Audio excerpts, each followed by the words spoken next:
right, we're gonna get started. I want to introduce, this is Dr. Purvines from Neurosurgery of St. Louis, the neurosurgeon that's going to be coming here to Anderson Hospital soon. With his group, he's going to do some training on neurosurgery and just give overall basics for, we have a whole big group of different specialties here at the hospital, so I'm sure there's going to be lots of questions and we'll go from there. So, keep it up. Thanks, man. So, as he said, I'm Scott Purvines. I've been in practice in the St. Louis area for 16 years, was born in Kirkwood, still live in Kirkwood, probably die in Kirkwood. Yeah, kids my will. Anyway, I'm in a big group of neurosurgeons, 10, we're 10 now, Neurosurgery of St. Louis. Many of us have been working in St. Louis and surrounding areas for decades. The practice is very old. 80 years plus old.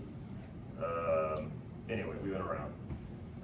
This is our first adventure across the Mississippi River. That may not be true in the last 80 years, maybe somebody did, but recently, in my memory, we have not come over, but now we are. Our plan is to provide neurosurgical services to the hospital across the board, whatever the hospital wants to have us do. Right now, that means spine surgery, and probably not brain surgery. In fact, certainly not brain surgery, until Dan tells me I should do brain surgery. No, brain surgery, but I think that's going to be a while. It'll be me. I think I'll be doing a lot of it. I'll probably be the main guy here, but some of my partners will also be here, not only doing surgery, but especially on call, because one of our goals is to cover the ER, cover the inpatient consults, and be available for any neurosurgical concern. And again, that's going to mainly be spine. Maybe in the ER, you'll see some head stuff, and if that has to be transferred, then fine, we'll do it. But so that's me. I'm kind of curious there, just who we've got here. How many people have we got from the OR? Who's here from the OR? Okay, who's nursing from the floor? ICU. ICU? Yeah, okay, so floor, ICU, we have physical therapy here? Okay, who else? Who am I missing? Managers, I guess? Yeah, Stuff. Oh man, managers, house, oh yeah, right, okay. All right, well, hopefully I'm covering what you need to hear. If I'm not, we'll ask questions and we'll get through it. If anything is of interest to you or requires more explanation, I thought it would be useful though for everybody to see what it is that we're doing. I think even if you're not in the OR, to kind of understand what the surgeries are, and I'm not going to spend a lot of time on them, but at least go through and show you what kinds of things we're going to be doing, and that'll at least give you a framework to understand what your role is in the whole thing. These are basically a list of the things that we'll be routinely treating here and are common spine problems: spinal stenosis, foraminal stenosis. Took a little bit about anatomy. This is the lumbar spine. Spinal stenosis means of the central canal. Foraminal stenosis would mean of one of the neural foramen where the nerves are coming out. And the lateral recess is just to the side in the central canal, off on the side, the lateral recess. Any of those things can be stenosed, that is narrowed. I don't know why we have to use weird words, it just means narrowed. And press on nerves. So, back and neck pain patients they have pain. They have pain in their back and sometimes into their arms and legs, and sometimes, although luckily not all, have neurologic issues. We'll talk about that. That is some sort of dermatomal numbness or specific muscle group weakness. Now that stenosis or compression can be related to a herniated disc, spondylolisthesis. I'm going to show you pictures of all this stuff. Scoliosis, I don't think we're going to get into complex scoliosis stuff just yet, but we may. That requires some more equipment. Tumors, are not a big part of what we do, but if you have oncology around, it tends to spread to the spine, especially breast and prostate and some other things tend to find their way to bones. And fractures may come in through the ER, but while these are the diseases we're treating and others that I didn't mention, for example, sacroiliitis I didn't put up there, but we're surgically treating that now. And chronic pain syndromes with implanted stimulators, which unfortunately I didn't get any slides about, but we'll talk about it anyway. I just talked about the anatomy. This is some random place in the thoracic spine. The central canal contains the spinal cord, but the spinal cord ends somewhere around L1, somewhere around here. So in the lumbar spine, there's no spinal cord. That's important when you're doing neurologic assessments. If we did an L4-5 disc, There's no way they have a spinal cord problem. I mean, it's just not possible, but they can get other specific syndromes we'll talk about. You can see the nerves coming out the side. Other important structures, and you can look at this, you know, the vertebral body, the disc, the pedicle, and this is an oblique view, so the spinous process of the back is back here. We put screws into these pedicles. We're going to talk about that. Yeah, that's the important, you know, anatomy. And any of that stuff can get broken and need fixed. Cervical spine, same thing, just kind of a smaller, you know, everything's just smaller.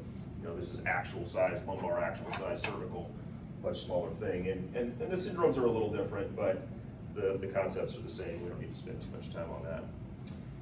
So, as I said, we're basically pain doctors, but, you know, some people have specific neurologic syndromes. These in the cervical spine, we see radiculopathies, meaning a nerve root pinch from a herniated disc or whatever, bone spur, causing pain, numbness, or weakness in one of the arms, or myelopathy, because there is spinal cord in the neck. They can get pressed on, and then you get a myelopathic syndrome, diffuse weakness, diffuse numbness, bowel and bladder problems. But mostly what you see is imbalance and numbness in their hands, and well, we're going to talk about that, I guess.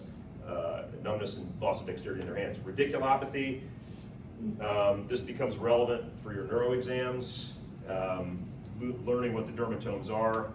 You know, if they have sensory problems in these two fingers, that's C5, or sorry, C6. These three would be C7, these two would be C8, and the rest are really just difficult to tell from dermatomes. But if you know 6, 7, 8, and we'll talk more about that in either arm, you can see there's, you know, T1 and C4, but I don't know how you test pricking their neck and seeing if C4 is a problem. You don't do that. And luckily, well, not luckily, but as it turns out, almost all of the nerve compression syndromes occur somewhere between C4 and C7, so it's usually 5, 6, 7, those nerve roots that have the problems, but occasionally C7, T1, and you get it, and we'll talk more about that. So radiculopathy, not only the numbness, but also specific weakness, C6, C7, C8, and T1 are all, well, C8 and T1 are kind of indistinguishable, but grip and intrinsics, and we'll go over that when we go over the exam a little bit more. Myelopathy, like I said, loss of dexterity, numbness, spasticity, that's advanced, you know, when they're just kind of like, you know, really they've lost their reflexes are hyperactive, so they can't walk right, and they look very spastic. Imbalance, numbness, and loss of dexterity are the most common things. Bowel and bladder disturbance, again, is a late symptom. Neck pain, you know, the neck problem will tend to hurt into the head and down between the shoulder blades and out the shoulders. Interscapular pain is very common. People think they have a thoracic spine problem. They don't. They have a neck problem, and it's just radiating. But they'll typically have, and sometimes even, as I mentioned, into the chest, especially C6 will come into the chest. Not going to spend a lot of time doing that. All right, so some of the things that we're going to be dealing with, disc herniations are very common. And again, we're talking neck right now. So you can see that this is a vertebral body and the spinal cord. There's the lamina and the spinous process. And the disc herniation can either be in the middle or towards the side, pressing on the nerve going out, or it could press on the spinal cord. That's one pathology we're treating. There's an MRI of it. Hard to see, but I guess I can show you. Here's the vertebral body. Spinal cord is kind of pushed away a little bit. This person is probably not myelopathic though. That is, they don't have a spinal cord syndrome. There's the disc herniation, probably pushing on that nerve, spinous process in the back. That's what an MRI of the neck looks like. Cervical stenosis. This is where people become myelopathic and start having that gait balance problem, and maybe trouble in their arms, and again, in advanced stages, diffuse weakness and numbness, difficulty walking, bowel and bladder dysfunction. By bowel and bladder dysfunction, we should talk about that. Maybe we'll talk about it later, but there's a thing called a neurogenic bladder, and that typically means that they are not emptying their bladder. We tend to focus on incontinence. Well, the incontinence comes later because it overflows. And for nurses on the floor, if you're scanning a bladder, and you already see this probably with urinary retention after anesthesia, if their bladder's got a liter of fluid in it, that's a problem. either it's anesthesia or if we were already concerned about their spinal cord, it could be a neurogenic bladder. That can also happen with nerve root issues that involve the bladder. Anyway, so, getting into the surgeries we do, one way to deal with a nerve root pinch in the neck is to go in the back of the neck and to drill away a little bit of the lamina, get down to the nerve root, and just decompress it. That's nice because it doesn't involve metal, you don't get fused, it's a little less definitive, and it actually is a minority of cases that are done that way. Most are done this way, which is through the front of the neck. So these people have an incision, usually from the midline. I almost always do the surgery on the right side of the trachea. So a curved incision right here, and we will just kind of wiggle down through all the structures in the neck, boop, and be looking right down at the front of the spine. That allows us to remove the disc completely, and that gives us access to the nerve in the back. We can decompress the nerve, we can decompress the spinal cord, but we've left an empty disc space in which we now put usually a synthetic spacer filled with their own bone that we've drilled off, and we fill it in there and some other stuff. And we put this plate and screws. That's a front view, that's a side view. So that's a very common operation called an anterior cervical discectomy infusion. You'll see a lot of that. Structures in the neck are important. Trachea, esophagus, carotid artery, jugular vein, vagus nerve, spinal cord, nerve roots, recurrent laryngeal nerve. Of all those structures, it's rare to have a real injury, but it is very common for them to have a sore throat, have a lump in their throat when they swallow, and to be hoarse. Not super hoarse, but kind of hoarse. Super hoarse, and this is one of the things, the potential complication of this operation, although it's very, very uncommon, is to hurt the recurrent laryngeal nerve, which goes to the voice box, paralyzing the vocal cord, making it floppy, and they have trouble speaking above a whisper. The relevance for you will be to let me know, but also that they could aspirate. Stuff could go down. It doesn't typically happen, but it can happen, and you just need to be careful about that, and maybe we get speech pathology to see those people if that's an issue. Cervical laminectomy is just what it is. If that's done for spinal stenosis, I just literally drill down both sides of the lamina and lift it off like a T-top, and that decompresses the spinal canal and the spinal cord. There's another example, pre and post-op. So this is cool because people with spinal cord problems sometimes get bruises or what we call malacia within the spinal cord, but after the laminectomy, it's, the stenosis is gone, but the malacia will remain. Whatever, that doesn't matter to you, it's just kind of fun. A lot of times these people who have laminectomies get what we call a lateral mass fusion. If we do more than 3 levels, we're going to probably put little screws in their neck. I don't actually have a model of that one. I do have a model of here's an anterior fusion. This is a 2-level anterior fusion. I can just, the last one we looked at, the ACDF, which is very, very common. That's the instrumentation we're currently using and what it looks like. We do this so they don't get a swan neck deformity. And it really, what's interesting is that the people who get this operation are more likely to spend time in the hospital than people get an anterior operation. The anterior operation is much gentler on them. A lot of them may leave the same day, maybe not even get to the floor. Those who do will go home the next day. These guys are more likely to spend an extra day in the hospital for pain control and because they're very stiff and sore in their neck, because we had to mess with these big structural muscles in the back, which we don't have to do. All these muscles are just kind of floppy, don't do much. You can wiggle in there, boop. But this, you gotta mess with the big muscles and they don't like it. A lot of times we also leave a drain in these, which we have to take out. We'll talk about that. Now we are also doing cervical disc arthroplasties. Instead of doing the fusion that's being tossed around there, we may, after we do a discectomy, an anterior discectomy, do a cervical disc arthroplasty, which is an artificial disc. Looks different on an MRI. This just happens to be one of the different types. It's not the type I'm handing around. That's a very common type now called M6. It's actually the most common used in the world. I didn't know that until the other day, but it is. We're trying to prevent fusing them, maybe not stressing out their adjacent levels as much. Some people will qualify for this, many won't, but that's really taken care of the same way as an anterior cervical fusion. But it's an operation that we, do. Not as much as the fusion. Okay, on to lumbar. Same thing, same kinds of syndromes, but you're not going to get a spinal cord syndrome, like I said, in the lumbar spine because there's no spinal cord. Radiculopathy will look the same in some distribution down the leg. And it'd be L2, L3. L3 is almost always gets the knee.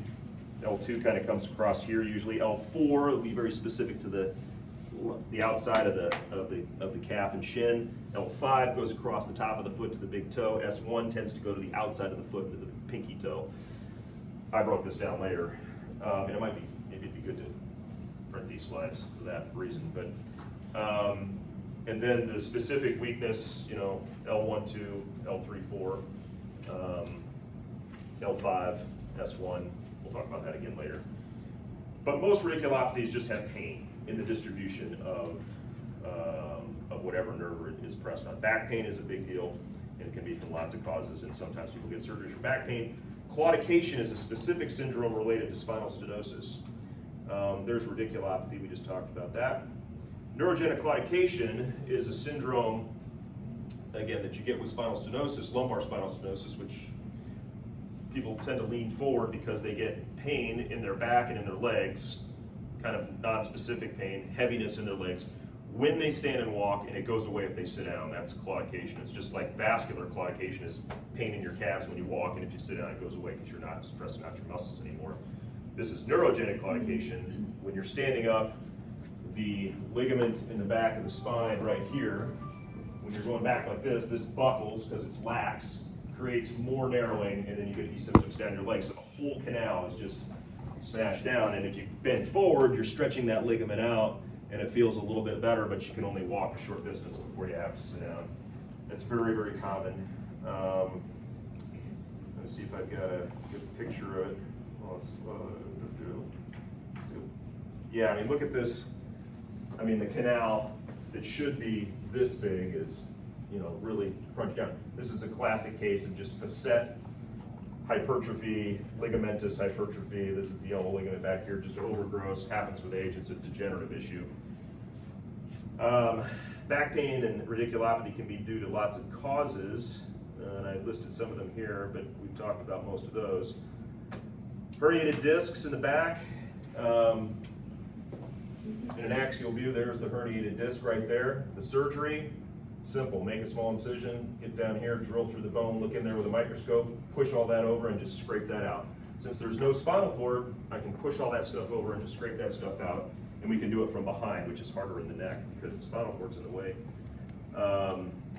There's another herniated disc on an MRI, and a sagittal view from the side. Stenosis we just talked about. Let's see if I can get, I guess we're going through syndromes here. Stenosis, spondylolisthesis you heard me mention. What that is this vertebra is shifting off of that one. And that happens because the facet joints in the back become degenerative, lax, allow that motion to happen, and the thing starts to slip. These people get bad back pain and leg pain, and they get stenosis as well. There's one on an x-ray. You can see that looks like L4 is just slipping off of L5. And that could be for lots of reasons. The degeneration is one. Another is pars defects. You may have heard that term in the past, but that almost always happens in L5S1. The L5 pars, which is this little bit of bone right here, never formed, and then it just allows that to slip. And for some reason, they get to be 70 before it really becomes an issue. Degenerative disc disease, I'm not going to treat too much of this, but you know, these dark discs, kind of controversial, frankly, in spine surgery, whether you should do anything about this and whether or not it helps. But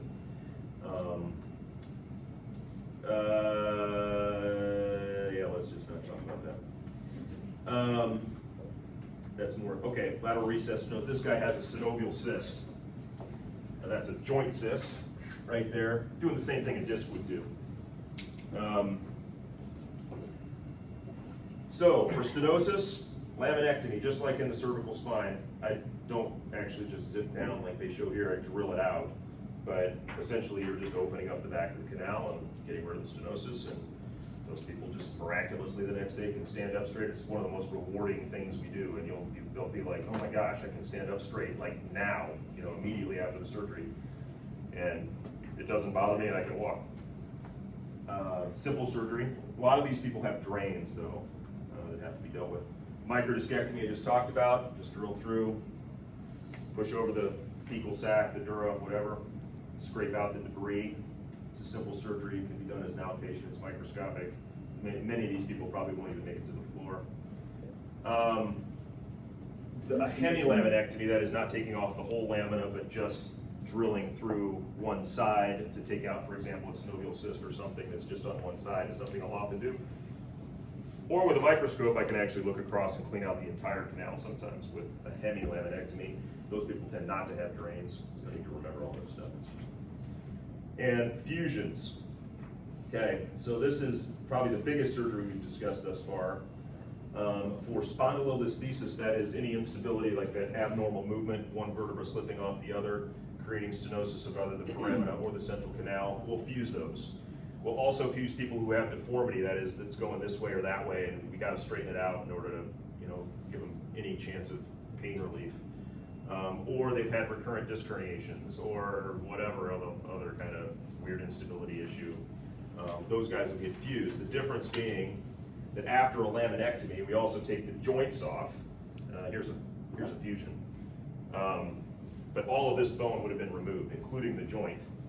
We can push the dura from side to side and clean out the disc space and put in these spacers and pack bone between them and in them, and then screw it together. And that's a lumbar fusion. Those people will not go home the same day. They'll go up to the floor. And the most common thing is that they will be here 2 days, but some are here 3, and some disappear in 1. That's what it looks like on an X-ray, front side view. The screws are not subtle.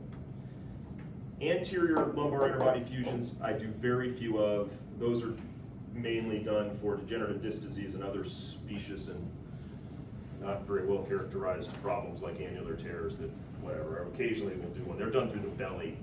These people, they can't eat immediately after surgery. They're almost like belly patients. They that have had some sort of belly surgery because they've got to start on clears and kind of work up. So you're giving them IV pain medicine, trying to get them off to PO when you can. They tend to spend a little longer in the hospital, although some people are doing this in surgery centers, which I think is a little bit crazy. Sacroiliitis, I bring this up. This is, the sacrum is this triangular bone at the bottom of your spine. It attaches to the pelvis right here, and this is called the SI joint or sacroiliac joint.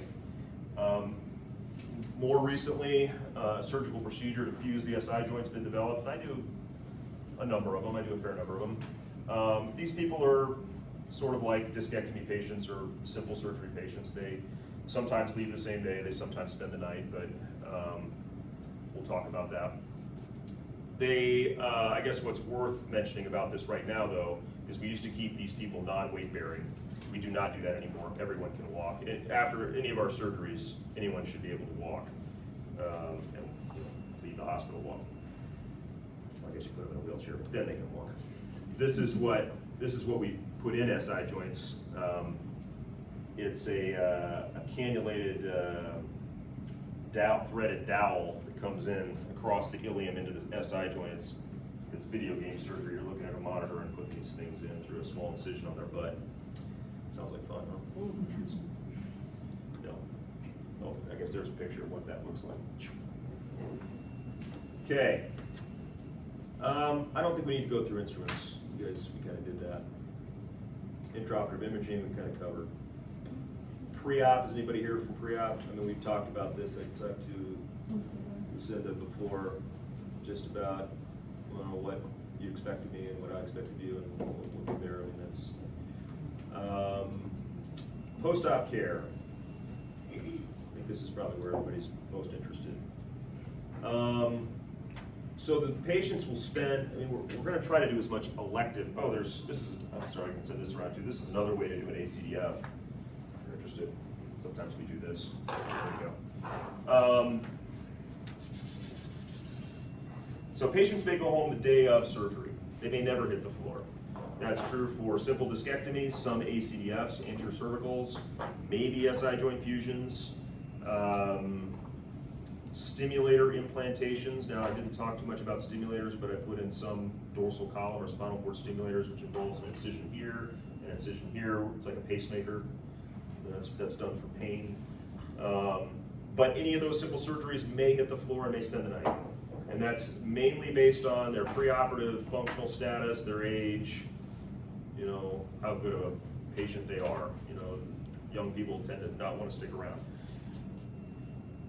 The bigger surgeries, people may stick around as many as 3 days. If you get an old, debilitated old lady, she may stick around for 5, waiting to go to rehab or something, and that does happen.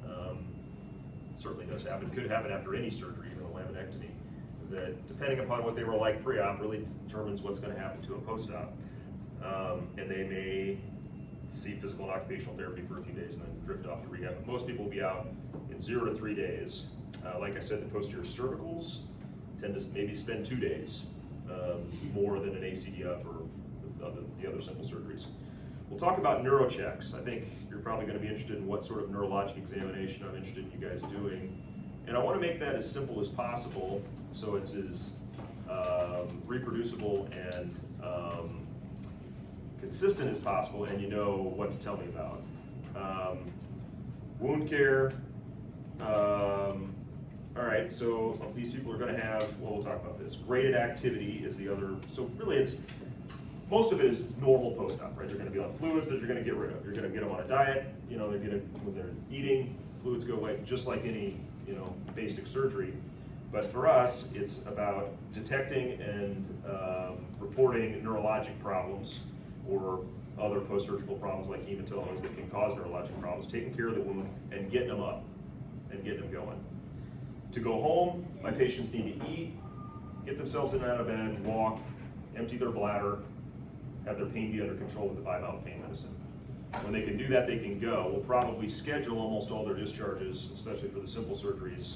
Maybe it'll be written at the time I'm done with surgery. I don't know how your system works exactly, but if you can do that, they may have a script and it'll be in your hands, if you're a floor nurse, to just let them go when they pass the tests.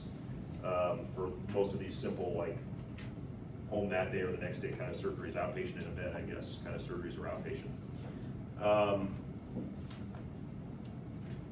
So we're going to talk about all of these things and what you would potentially see if they occur. Hematomas. What's unique about the hematoma in the central nervous system or the peripheral nervous system is it's going to cause a neurologic deficit potentially, and it's really a bad deal. It can be a bad deal. I mean, if you've done an ACDF and they bleed and it's pushing on their spinal cord, well, the eventuality of that is that they're quadriplegic if we don't intervene. Never seen it happen, but you know, that's what we're here to catch, right, I guess. Nerve root injuries. Now, nerve root injury is a potential complication of any surgery where I'm operating near a nerve. It's pretty rare. It would even be more unusual for it to get all the way to the floor without detection. That is, in PACU, I'm going to see the patient, the nurses there are going to see the patient, and we'd probably be reporting to you that okay, this guy's, you know, L2 nerve root ain't working quite right. And then it would be your job to track it if you're a floor nurse. Spinal fluid leaks, we'll talk specifically about that. New radiculopathy, new pain in the arms or legs in a specific dermatomal pattern, could be related to some surgical buffoonery like, I don't know, maybe a screw's hitting it or something. Don't see a lot of that. What you see more often is that their pre-op pain doesn't go away immediately. So we don't freak out if they came in with an L5 radiculopathy with pain shooting down their leg across the top of the foot to the big toe, and they still have it immediately after surgery, and you tell me if I'm gonna go, all right, give them tenodecron, you know, and get them out of the hospital. We'll see them in 6 weeks, because some people are just like that. A lot of people are immediately better, but some are not.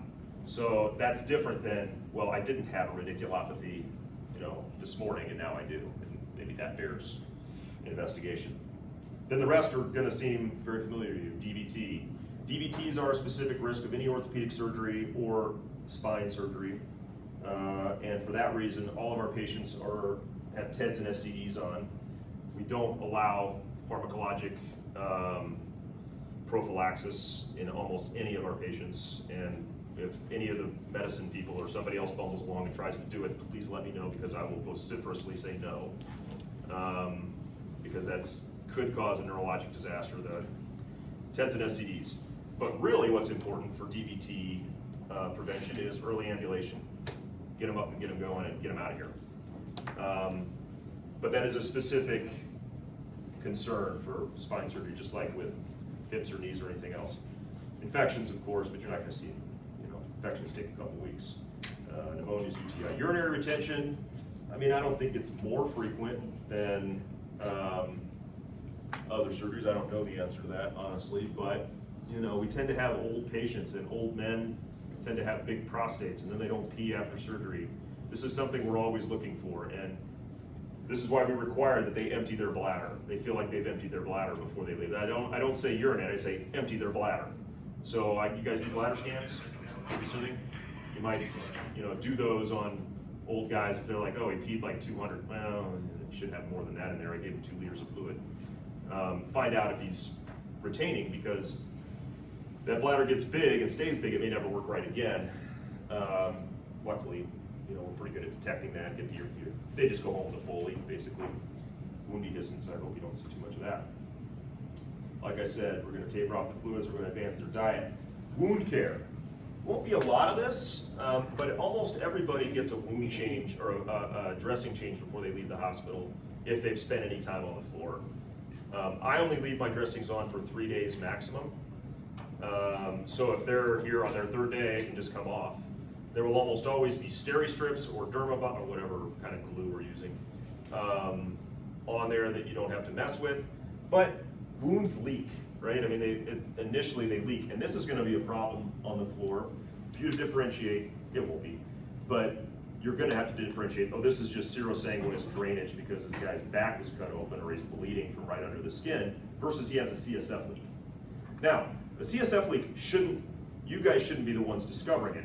Occasionally, but if somebody has a CSF leak, you know what I mean by that? Like they have the fecal sac, the dural, it tore, or I hit it with something or whatever, and now I'll sew that shut and I'll glue it down, and we're going to go over that. And I'll tell you, like they had a dural leak, I want them to lay flat overnight or whatever. Or I might want them to lay flat for 6 hours, or I may not want them to lay flat at all. In fact, I've gotten pretty cowboyish about the CSF leaks. Now that I've said that, something bad's gonna happen. But that's, but most of the time it's just an oozy dressing, and when you call me, I'm gonna go, yeah, just reinforce it or change it or whatever you gotta do until it stops doing whatever it's doing. Some patients will have drains, all lumbar fusions will have drains.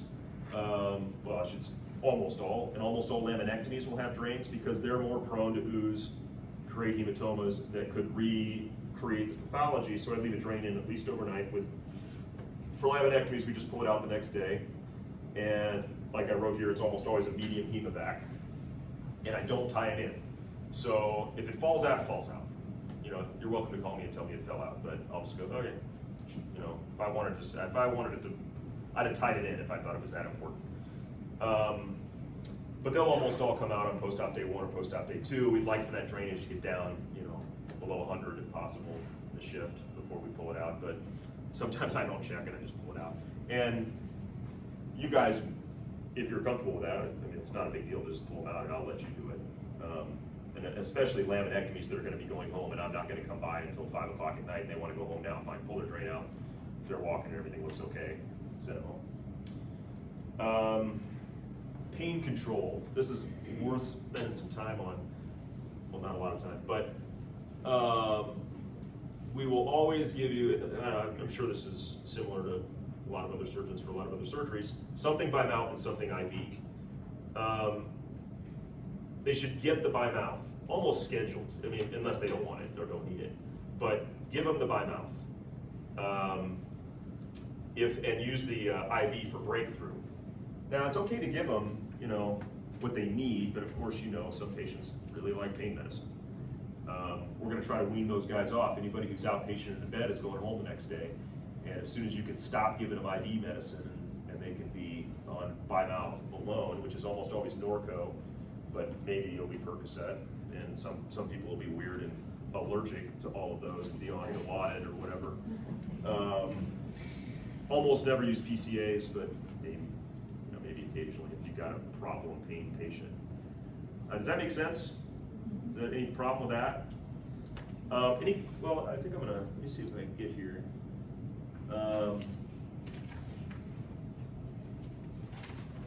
Wonder if we should just go ahead and talk about spinal fluid leaks right now.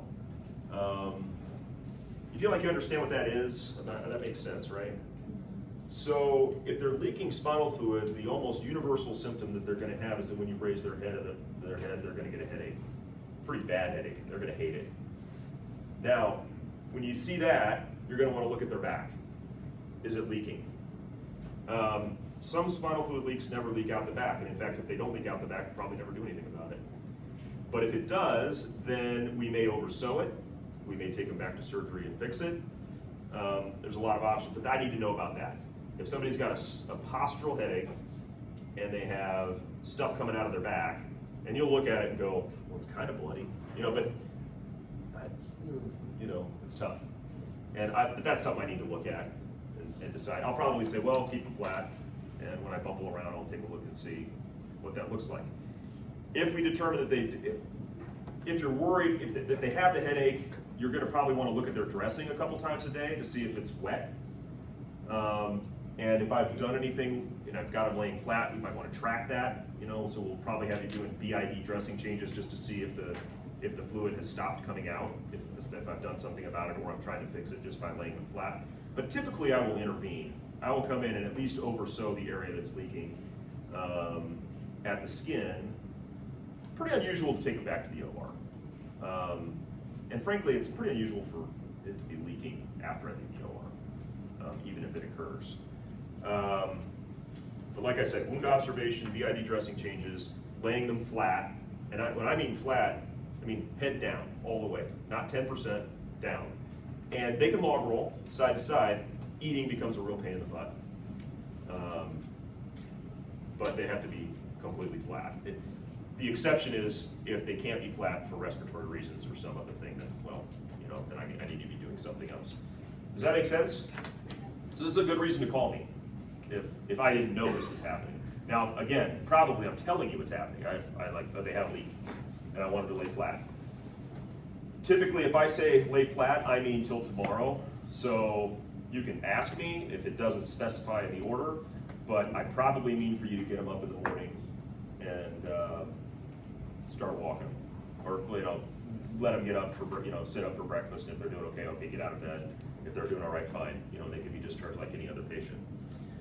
So that's one of the things I wanted to specifically talk about. Does that make sense? Any questions about them? Yeah. How long after surgery do you want them out of bed? When do I want to get patients out of bed? Okay, that depends on the surgery. So, but not really. Anybody that wants to get out of bed can get out of bed, and should be encouraged to. So, I looked through an order set we made at some hospital that said, oh, on post-op day 1, I only want the fusions to sit, and on post-op day 2, no, they can get out of bed. And my order set will probably say I want them in a chair 3 times a day, and I want them out of bed walking 3 times a day. Now with any patient, first time they get out of bed and walk shouldn't be alone. So it'll probably say something like up ad lib with assist until stable. And the nurses will be able to decide if they're stable or not. Just trying to cut down on the number of people that hit the floor. But it's, it's an important part of the neuro exam, and I'm gonna get to that right now. But almost all the patients, I want them out of bed. But if I did let's say it's Thursday at 5 and I just finished, I hope it's not, and I'm just finishing a fusion, he may not get up that night. That's fine. But the next day he needs to, he or she. So the point of a neurologic examination is to catch a disaster before it happens. Like I said, most of the neurologic issues that exist, I'll be telling you about because I already know they exist. And that may impact considerably whether you're getting somebody in and out of bed or what you're doing with them and what physical therapy is doing and occupational therapy and all these things. But you're looking for a new injury to the spinal cord or nerve roots or a hematoma that's causing an injury to the spinal cord or nerve roots. And bother me, please. Especially initially. If you have questions, call me. I don't care. Middle of the night, call me. I'd much rather hear about it than find out about it in the morning. That's the point of a neurologic exam. And there's, this is a quick way to just kind of assess. If you can get through this and there's no problems, they're probably fine. And ambulation, if they can ambulate, they're pretty good. You've tested everything from their vestibular system to their spinal cord to their nerve roots. You know, you tested a lot. If they get up and walk evenly and steadily, of course, there's all kinds of fun things like drugs and age and they got dementia or you know whatever. But say a normal person, if they can get up and walk, and that's why it's so critically important to me. And I won't like hearing, well, they don't want to get up, so I didn't get them up. Well, then stick a cattle prod. Fine, get them up. I mean, you got to get up. That's not optional. You can't stay here, and you've got to walk. So the dermatomes, again, are important, and it's not so important that you know which one's C6, C7, C8, T1, that you know that's not right. But I can worry about the where. But a common mistake that's made in examining patients after surgery neurologically is they'll be on their back and they'll go, put your toe up, put your toe down. Okay, they're fine. No, you didn't test 1, 2, 3, or 4. You just tested 5 and 1, L5 and S1. And I've had many instances specifically where I'm like, well, can they lift their leg off the bed? No, they can't, because L1's out. A quick, well, to test their sensation, you just have to feel in and out all the way down. Big toe is specific for L5, and L5 is an important nerve root because it's very commonly the one that's hurt by a disc herniation or something. So L5 lifts your foot up, and the big toe, the top of the foot, would be the specific place where that would be numb if it was an L5. And I want to be specific about L5 because the other thing that's very important about L5 is that it will go out more often than others. Like others will get mildly weak. L5 will just go funk. That's called a foot drop. Don't use the term foot drop unless they absolutely can't lift their foot up, because the surgeon's going to go and get in his car and speed here at 150 miles an hour to see the foot drop, and only to find out it's like, oh, it's only a little weak. That's interesting, but not a foot drop. And there's two muscle groups that you're testing with L5. One is the dorsiflexors at the ankle. The other is what's called the EHL, the extensor hallucis longus, which lifts up the toe. And sometimes they'll be really strong at the ankle, but you just push their toe right down. Again, I'm not as interested in that, but I want to know about it, but that's not an emergency. A foot drop is an emergency, especially a new foot drop. Now, again, maybe they came in with a foot drop, and then I'll tell you they have a foot drop. But if they have a foot drop and you haven't heard they have a foot drop, I need to hear about the foot drop. That's important. Whether you're in the ER, is everybody here from the ER? Okay. ER is a big place where this comes in. Two terms get tossed around the ER, foot drop and Cauda equina syndrome. Both are kind of rare, well, not rare, but unusual, and they're not typically happening, but the correct way to, a foot drop is it just doesn't work at all. So when you're doing a motor exam and they're on their back, you're going to want them to be able to lift both legs off the bed. That tests L1 and L2. I usually have them lift their leg up, and then while it's up, I say keep your leg straight, and I push it in both directions. That's testing L3 and L4. Then L5, S1. So if they can lift up their leg, they can keep it straight against resistance, and they can do this and they can do this, that's an intact motor exam of a leg. Sensory, well, you feel. Now, sensation, if I was going to grade what's important in a neurologic exam, it's near the bottom. I'm much more concerned about motor, nerve root, and above that would be spinal cord. So that's an examination of a leg. Arms are similar. The nerve that likes to go out, luckily, has got the same number, C5. There's a thing called the dissociative C5 radiculopathy where it just happens for no good reason, and they get the man in the barrel syndrome. They can't do this. It's rare, but C5, C6, C7. So C6 is bicep, C7 is tricep, grip, and intrinsic, meaning this. And look, I can overpower myself, right? So this isn't weakness. It's just I have so much mechanical advantage on myself doing this that you can't resist against it. But that's C8, T1. So again, C6, well, C5, the deltoid C5, bicep C6, tricep C7, grip, and intrinsics C8. T1's probably not worth worrying about. So if you test, now, If they had a lumbar spine surgery, you don't need to be testing their arms. That's okay. You don't need to do that. The one thing I didn't put in this list, I mean, we've got strength, sensation. Oh, sensation. C5, already talked about this, C6, C7, C8. Now you notice I held up the same fingers a couple times. C6 tends to do these two, but C7 could do any of these, and C8 could do either of these. And sometimes it's half a finger, so C6, C7, C8. Again, it's not so important that you know which nerve root, just that you recognize that's a radiculopathy, and I didn't know it was there, and so I'm going to tell them. And again, C5, C6, C7, C8T1. Bladder function we talked about, but you know, most of the bladder issues are probably going to be post-op urinary retention, not a spinal cord injury or something.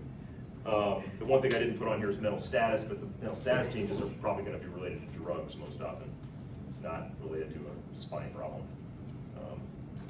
Does that make sense? Anybody have any questions about that? So that's a quick way to just completely assess the central and peripheral nervous system. But the last thing is walking, right? Because what you're not going to detect, they could be strong in every muscle group, and still when they get up, they hit the floor because their balance is gone because their spinal cord has a problem. Now again, they probably came in with a spinal cord problem, and I may have told you that. But if they, I'll tell you where this is really important, and where it has become important a couple times, is in these stimulator patients I told you about, the spinal cord stimulators. These things go into the epidural space, the tube with the spinal contains the spinal cord up here in the thoracic spine. If they bleed way up there under the bone where I can't see it, you know, you don't even know what's happening. It's in a closed space, it's going to crush the spinal cord. And we've had to do a few emergency surgeries because that happened. And if it's detected early, we can reverse it. If it's not detected, then it could be permanent.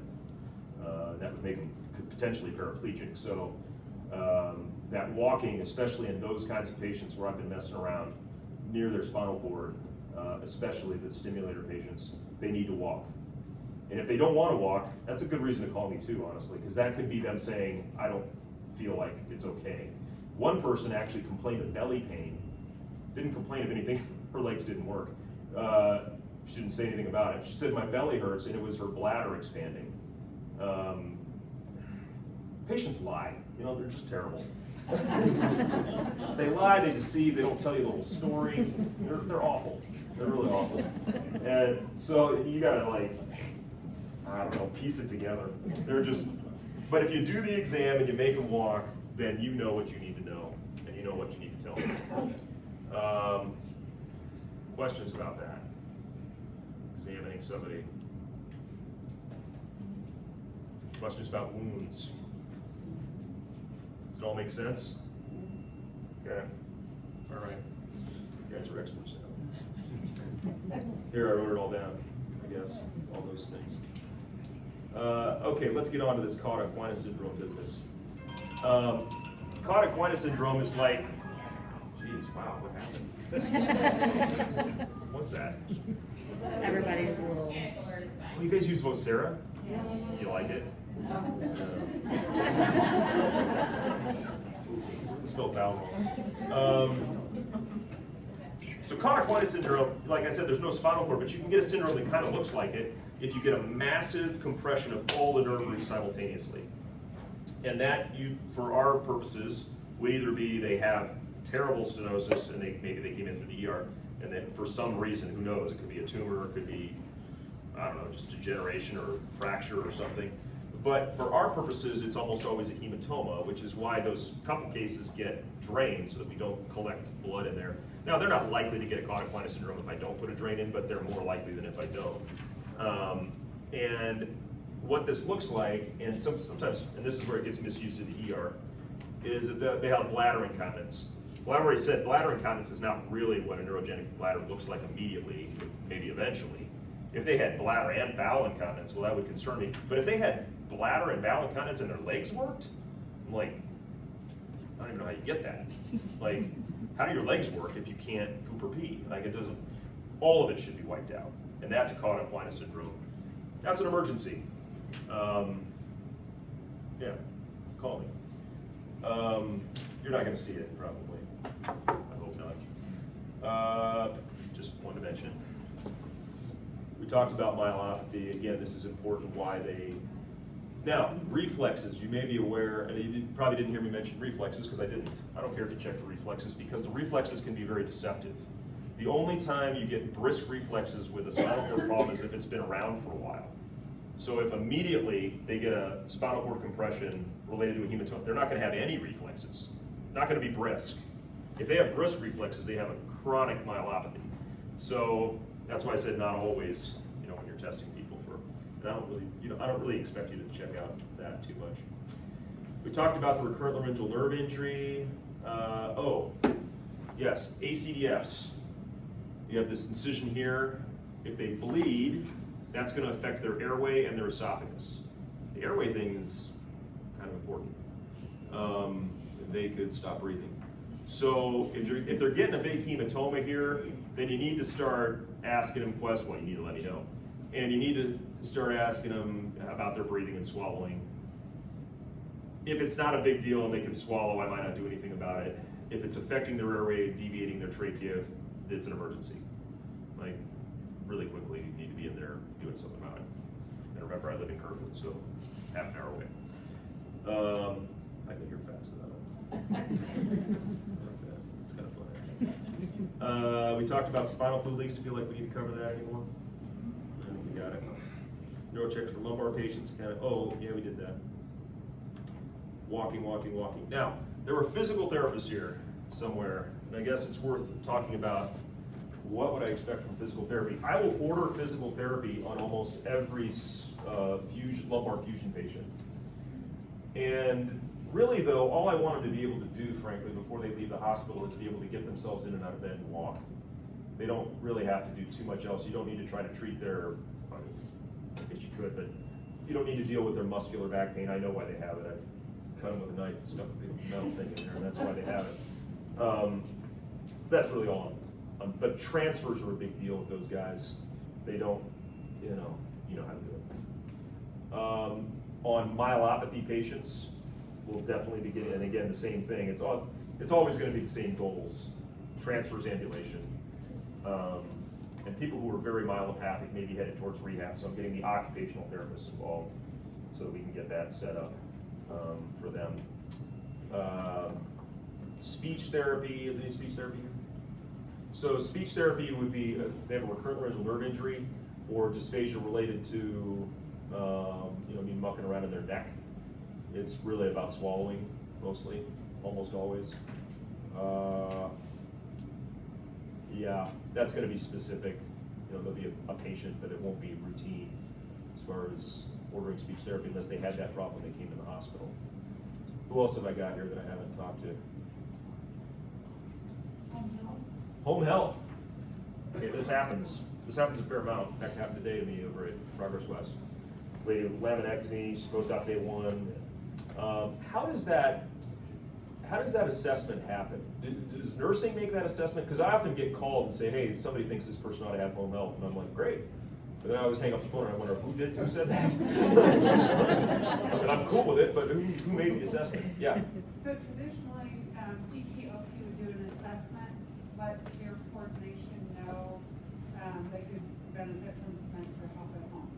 Yeah. And care coordination calls home health. Okay. Are you specific to the hospital? Are you a care coordinator, or you work for a specific? I'm Anderson Home Health now, but Okay. I used to be care coordination, so I'm familiar with that aspect. So we have our own home health Yes. service. Okay, that's good to know. Right, and this laminectomy patient I did yesterday, for example, I did order PT on her because I came in to see her this morning and she's just being puny. And I'm like, all right, fine.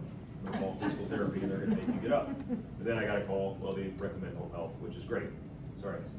I was just gonna say, I'm from care coordination. We have discharge planners here to see every patient in the hospital. So they'll see your patients and just talk with you to see if there are further needs, like you referred to, some may need rehab. We'll get with you to make sure you have that PTOT order to get them set up, et cetera. So What do you guys do for rehab typically? Is there a rehab here? Anderson has an acute rehab Oh, they do? up the road, and Oh, so good. we work very closely with them. Good. All right, perfect.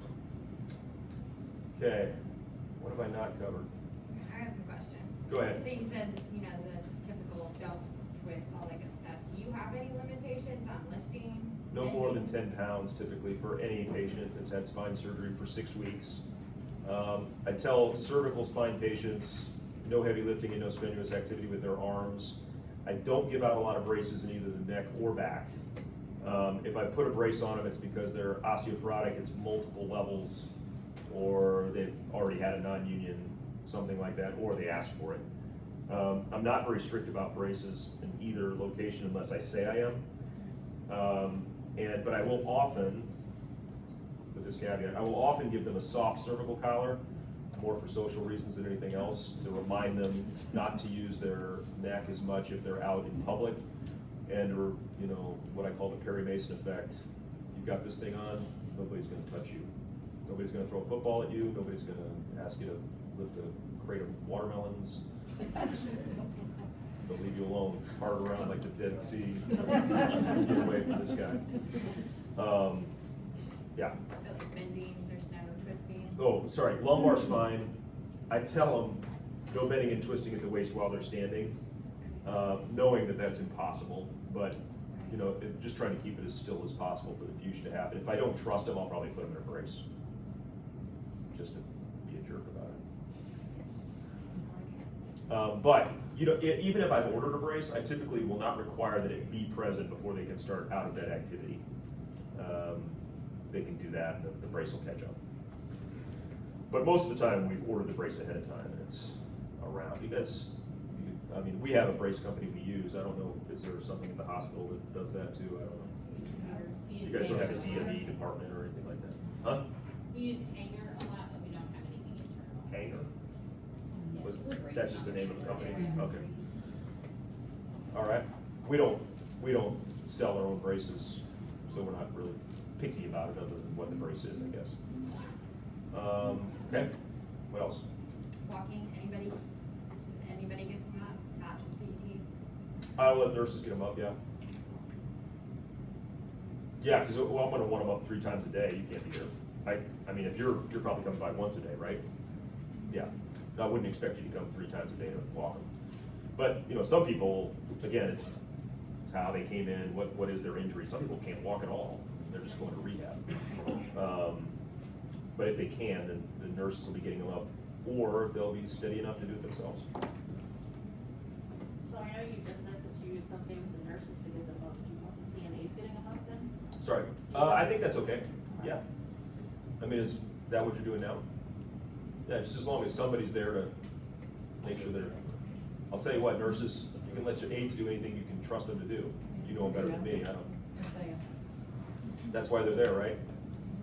I actually started my career as a nursing assistant. Oh, that's not true. I was a paramedic for 6 months, but that was so awful. I became a nurse.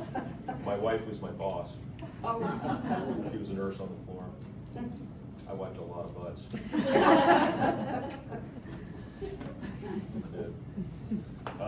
What else? We have safe patient handling equipment. We have slide sheets. Mm-hmm. Would you prefer that use of method if a patient needs to be slid over, or will they be getting themselves from, you know? You're not going to do any damage. It would be more about patient comfort.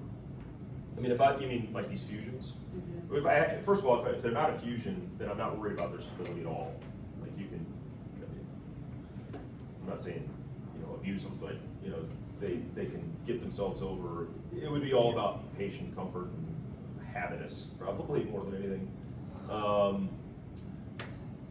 But no, I mean, you're not gonna break what I did if I put metal in there by just sliding them over. Again, I would leave that to the nurses, whatever's most convenient for them and best for the patient to control their discomfort. You know how patients are. Some are like, don't feel pain, and others, everything hurts, no matter what. What else? Anything I didn't cover? Anybody I didn't address? We had one ER person. That's okay. You guys aren't gonna call me, right? In your office usually get authorizations for obs or in, when you kind of have a feel for what your patient's gonna be? You mean when we put them in? Yeah. Most of that's dictated by insurance now. Yeah. They're gonna tell you, lumbar fusions are outpatient in the bed now. That's just dumb, but that's the way, I think it's starting to drift a little bit back, but for a while we had to, which is a problem for you, because now they're all classified wrong. Right. Because they're all gonna become an inpatient, which means the doctor has to bumble by and sign an order. It's a real pain in the butt. But I'm not in the pre-serving, we have a good pre-server, but the insurance companies are gonna tell us what they are, basically. You will probably see more surgeons than me. I'm not sure who that will be, but it'll probably be mostly me. But some of my partners will come by and you'll get to know them.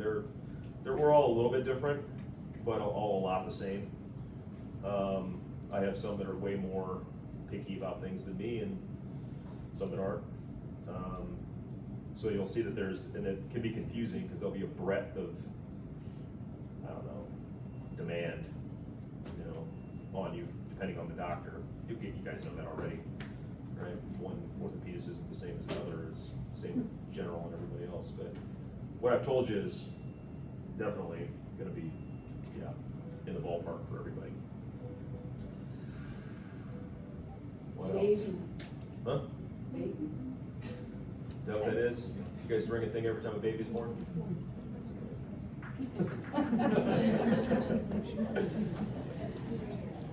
All right, thanks. Thank you. Yeah, thank you. Hopefully that helps you out. Again, you'll know how to get a hold of me. Call me, please.